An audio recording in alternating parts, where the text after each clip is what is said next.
यहाँ पर तो वो लाश दिखाई दे रहा है, नदी में धंस के आया है ना क्या। এক অজ্ঞাত পরিচয় ব্যক্তির মৃতদেহ উদ্ধারকে ঘিরে শিলিগুড়িতে চাঞ্চল্য ছড়ালো। বৃহস্পতিবার সকালে ঘটনাটি ঘটেছে শিলিগুড়ির চম্পাশাড়ি সংলগ্ন নেতাজি নগর এলাকায়। ঘটনায় চাঞ্চল্য ছড়িয়েছে পুরো এলাকায়। এদিন নেতাজি নগর ব্রিজের নিচে নদীর জলে এক অজ্ঞাত পরিচয় ব্যক্তির মৃতদেহ দেখতে পায় স্থানীয়রা। খবর পেয়ে ঘটনাস্থলে আসে প্রধাননগর থানার পুলিশ। পুলিশ এসে মৃতদেহ উদ্ধার করে ময়নাতদন্তের জন্য উত্তরবঙ্গ মেডিকেল কলেজ ও হাসপাতালে নিয়ে যায়। তবে এখনো পর্যন্ত ওই ব্যক্তির নাম ও পরিচয় জানা যায়নি। মৃত্যুর কারণ জানা সহ ওই ব্যক্তির नाम और परिचय जानते पूरा घटना तदंत शुरू करेছে पुलिस।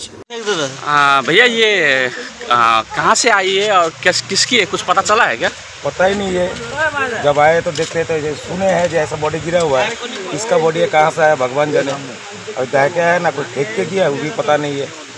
पुलिस प्रशासन को खबर हो गई क्या? है वो लोग आ रहे हैं। यहाँ पर तो वो लाश दिखाई दे रहा है, नदी में धंस के आया है ना क्या हुआ तो मालूम नहीं है।